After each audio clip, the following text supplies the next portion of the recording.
Why can I work, কেন আমি কাজ করতে পারি, এবং Y Kant I not work, অর্থাৎ কেন আমি কাজ করতে পারি না।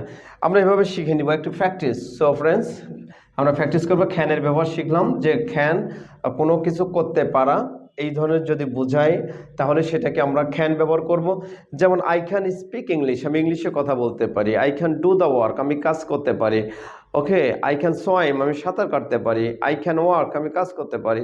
এই ধরনের আমরা সেন্টেন্সগুলো কিন্তু আমরা ক্যান মানে পারা, অর্থাৎ এই পারা শব্দ দিয়ে আমরা কিন্তু করতে পারবো ইনশাল্লাহ। অর্থাৎ এই জাতীয় যে কাজগুলো আমি পারি, এই জাতীয় যতগুলো সেন্টেন্স আছে, এই বাংলা সেন্টেন্সকে আমরা ক্যানের ব্যবহার করে আমরা শিখতে পারবো। এবং আরেকটু প্র্যাকটিসের জন্য